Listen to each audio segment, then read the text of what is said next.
down in Japan. Junto Nakatani unifies the bantamweight titles today, becomes the WBC-IBF, and I believe Ring Magazine. He's the man now at bantamweight. He unifies for what may very well be a swan song at 118. Inoue says, "I welcome you to super bantamweight," so it sounds like it.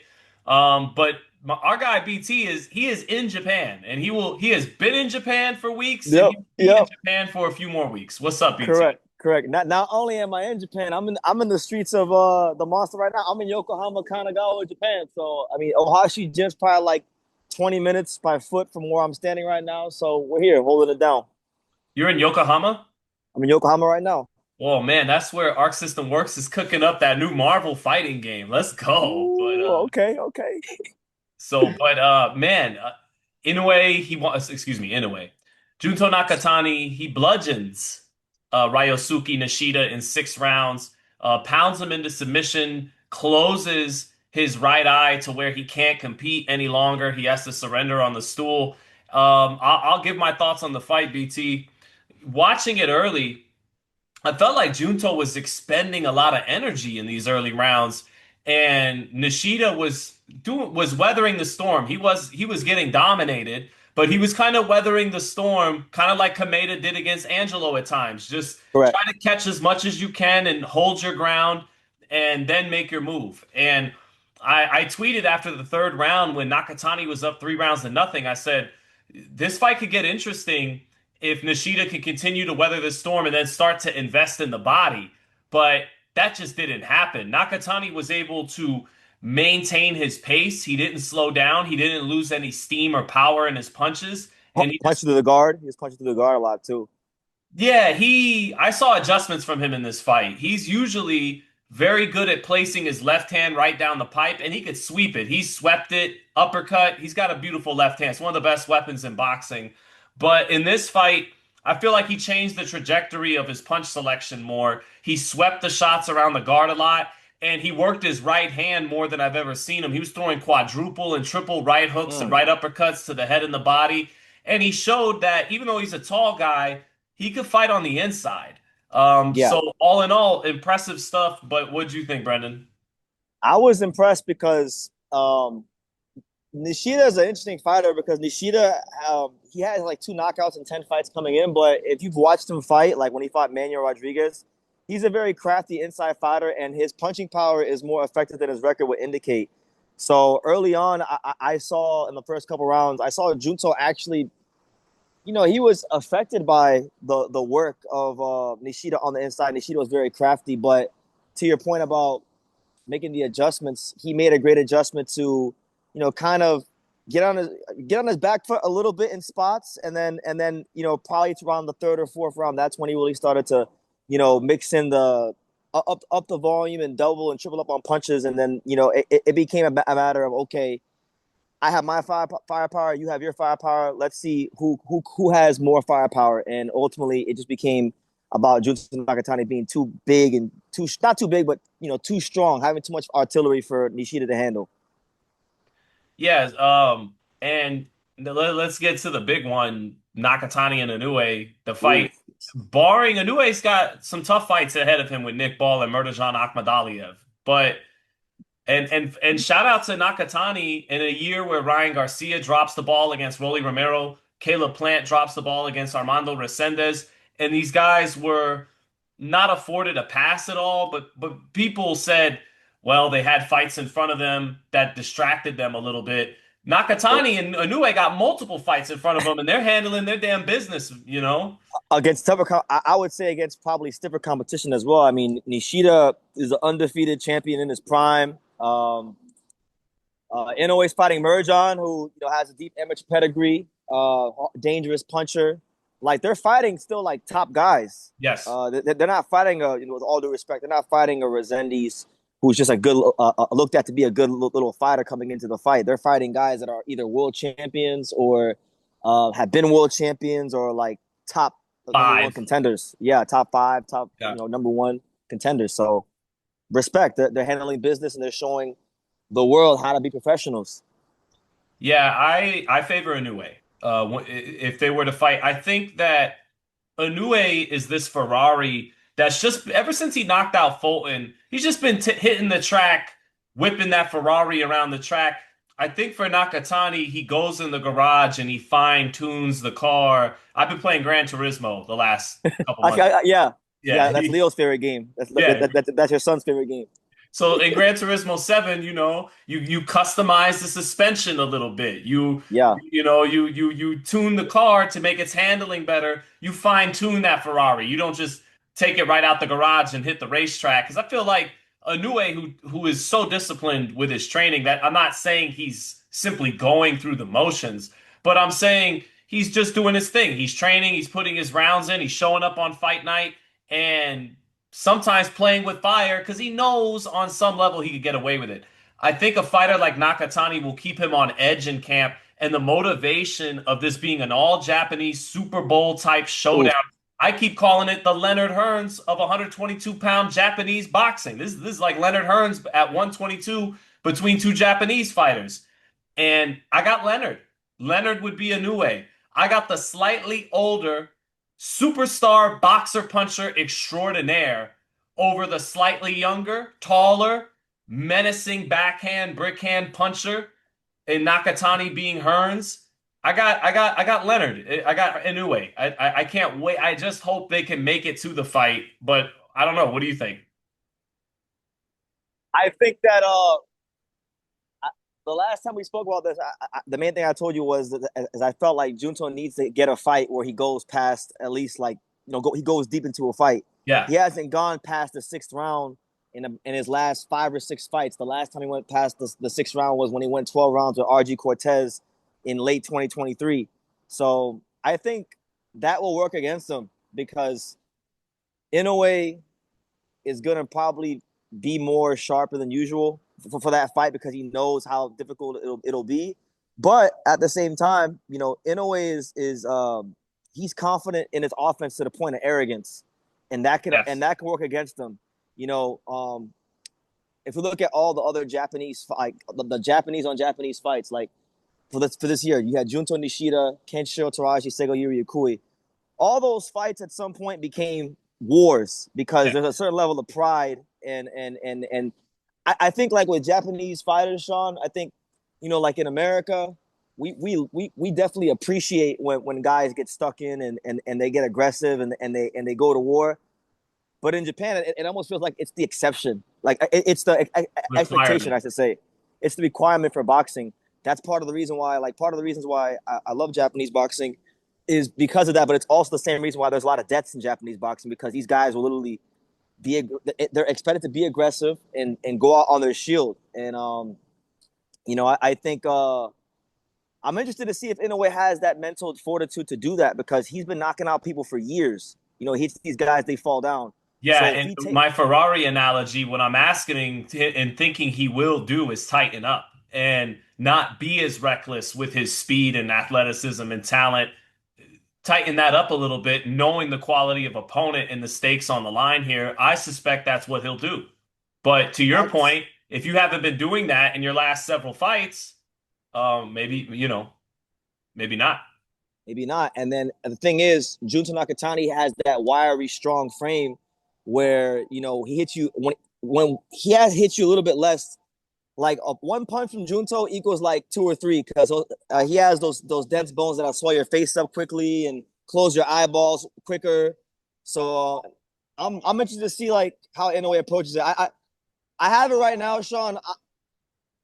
As the fire truck goes by, I have it right now, Sean. I would say like 52-48 Inoue right now. Because of it, it's at 122 and Junto hasn't been in a fight in over a year that's gone past the sixth round. So I think that's going to work against him. But he's definitely a live dog. And every time I see him fight, I'm growing in confidence that he'll beat Inoue. Guys, I see the change. We don't hear it. It's all good. We don't hear Yeah. the change. Okay. How famous is Nakatani in Japan when you're walking the streets? I know Inoue is like Otani levels. Yeah. Where's Nakatani Yeah. at? Yeah. Well, I wouldn't. Nobody's Otani level in Japan, but Right. Inoue is the most famous fighter for sure. He's the only Japanese fighter I would say is that's like a celebrity outside of the hardcore boxing fans. He's a June. legit A-lister, is he not? Like Yes. legit Yes. Yes. billboard bound type motherfucker. I mean, he was the first fighter to headline at the Tokyo Dome since Mike Tyson, so that tells you everything right there. Right. Junto, he's more of a guy like if you watch boxing and you know who he is. Like he's not that level of star yet, but much like Dave Benavidez when he was getting linked to fighting Canelo Alvarez, his star power is growing more and more each fight because he's linked to Inoue and because they had that whole interaction at the Japanese Boxing Convention Awards. That's helping him out a lot. So yeah, he's not anywhere close to Inoue's star power, but it's helping him that his name's attached. Yeah, I mean, Hearns and Joe Frazier were stars in their own right, but in comparison to Muhammad Ali and Sugar Ray Leonard, you know what I mean? No. And I kind of think in Japanese boxing terms that's kind of what Nakatani is being built into as the perfect dance partner for Inoue. He's his Hearns, his Joe Frazier, his less heralded, more known by the hardcore boxing community, building him up as this foundation, but a legit monster B-side dance partner for the superstar. So Yeah, and I think like once they sign the contract and the fight poster comes out and you see like the venue, the date, and the time, then I think people are gonna people in Japan that maybe aren't hardcore boxing fans, they're gonna know who Inoue is and they're gonna see the hype of the fight. And then once they just see some Junto Nakatani highlights, they're gonna say, "Oh highlights. wow, this is gonna be crazy." They're gonna see his record 31-0 with all these knockouts. They're gonna You're say, "Oh gonna my see the god, height difference, the fact yeah, that at naked to the naked eye, not knowing about weight classes and everything, this looks like the bigger guy, the bigger younger guy. Oh, and those highlights are nasty. correct." So It'll I catch them think up to speed quickly. very quickly. And I think when that fight does get signed, it's going to be the biggest event possible. It'll be the biggest event in the history of Japanese boxing, probably since Mike Tyson, maybe ever, should be probably ever. Um, I'm holding out hope that me and you are here for it. I want nothing more than that. A lot of the Inoue fans will always hate me, but I want to cover the Nakatani fight. If Mr. Honda is listening, please, please and arigato, let me cover this fight. Please, We are above shilling and kissing ass for access these days. We are too grown and strong, but correct, correct. I mean, I don't know, man. I'll kiss a little ass to cover this Inoue Nakatani fight. Damn it. I just. Nah, it's something that I think I know a lot of our colleagues won't be here, um, but I know we will really appreciate it. You definitely have a very deep sense of the appreciation of the history of boxing, and then on my channel, I've done a pretty good job over the last couple of years, really like pressing into the Japanese boxing for the American audience. So I feel like we have to be here. It's not even a matter of want; we have to be here. You do. You do. Yeah, I do, I really do. But Yeah. it'd be I great if want to you were ride here. your coattails and also be there. Yeah. Well, hey, we're throwing it out there. So we're asking the viewers to, encourage the powers that be to let us in. Yeah, Japanese boxing fans listening at the promoters and say we need American coverage from True School Sports and Sean Zattel, Correct, correct. right? Yeah, for sure, for sure. But when they fight Sean, do you think in a way, do you think he will stop Junto Nakatani? Ooh. Hmm.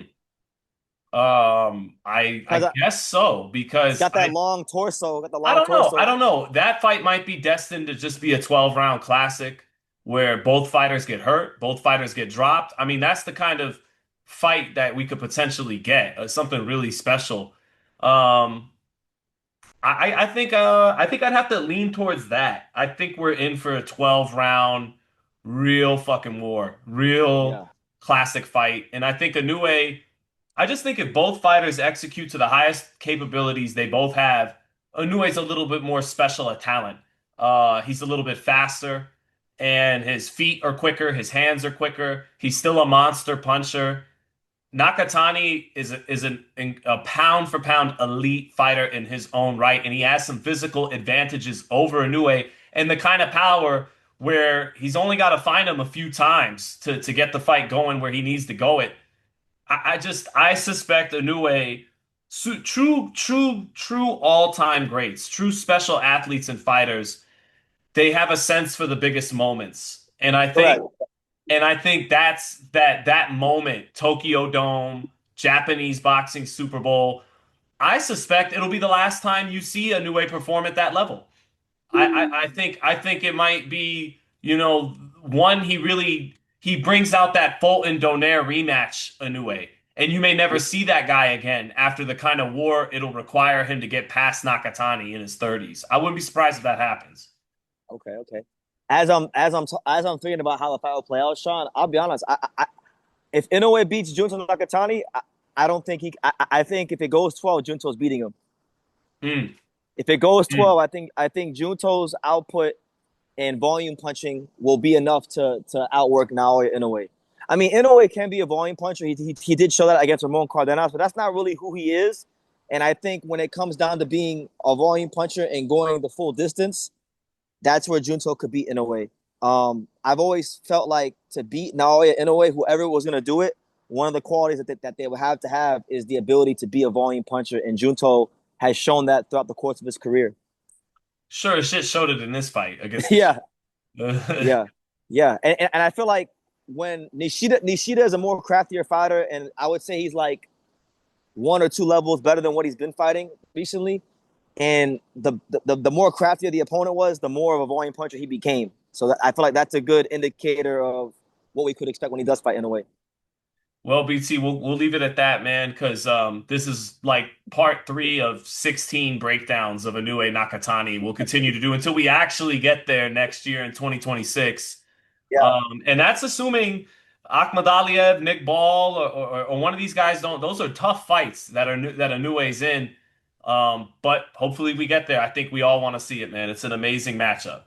we all want to see it, and I would assume that Junto would have to have a fight at 122 before he fights in a way. So he has to still probably pass some tests in his own right before he gets there as well. So Yeah. yeah, Just can't yeah, fight for any of the belts because, Inoue has all of them. So. yeah, for sure.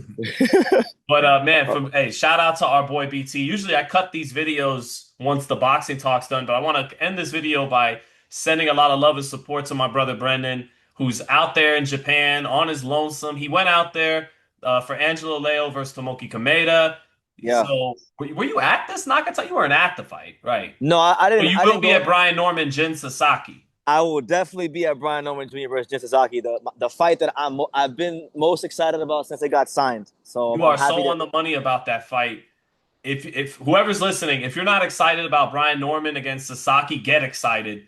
That fight is going to be a shootout for as long as it lasts. And Brennan's been on the money by just being super hyped from it from day one. Yeah, because I remember. I don't know why I looked at like there was one day back in September of last year when I was looking at the rankings. I think it was when all the Brian Norman and Jerron Ennis stuff started. I kind of figured they weren't going to fight, so I looked at the rankings and then I saw their names near each other, and I said, and then I started thinking about that fight, and I'm like, oh, okay, that's a pretty good fight, like from what I knew about Jin and what I knew about Norman, and then as I started to like think about it more and more and more, I'm like, wow, that's going to be something. So, yeah, I've had a chance to actually see Jin Sasaki spar since I've been out here. I've seen Brian Norman. I didn't see him train, but I did get a chance to catch up with him at Ohashi Gym. Interview that'll be dropping soon, right? It'll be dropping soon, yeah. And him and his dad seem like they're all business. That they're ready to come here. They were telling me not to say too much about the interview, but they were telling me that they really had a great first impression of Japan so far, and they want to come back. So they were talking about not just fighting Jin, but possibly even maybe fighting Andy Hiroka if he comes up to 147 because Right. they loved Japan I so believe much. that's Gary Antoine's mandatory for the WBA, right? It Yeah. is, and Andy, he actually already fought Jin, and he's the guy that gave Jin his only loss, and he's got the frame to fight at 47. So, not just for Norman, but that could be a future fight for a lot of guys at 47. So he's already kind of thinking like he's focused on the task at hand, but he's already thinking about the future and how he can build his name bigger beyond So just the. Sasaki, I know we're drifting into Brian Norman. Sasaki, we be on the lookout. We are going to break that fight down next week. Oh, But I can't wait! I can't so wait. Sasaki was a 140 pounder when he got knocked out. Yeah, when he fought Andy Hiroka, they fought at 140, and he had a hard time. He had a hard time making the weight. If not mistaken, Ah, I because I'm believe questioning his punch resistance coming into this fight, but he might have been making a tough cut. I believe uh, anybody who's watching can correct me if I'm wrong, but I believe he missed weight for that fight. He might have Okay. missed weight for that fight. Yeah, yeah. And ever since then, he's been on a rampage, knocking everything out. So, I'm looking forward to it. Jin has the chance to really do something historic because Japan has the fourth most world champions in boxing history, but they've never had a welterweight champion. They've had guys at 54, guys at 40, guys at 35, but never anybody at 47. So he wins this fight, he becomes one of the biggest stars in Japanese boxing, in my opinion. All right, BT. Hey, everyone, check back in next week. We're gonna break down Norman and Sasaki. We almost did now, but yeah, we're gonna Yeah. break it down. All right, peace out, BT.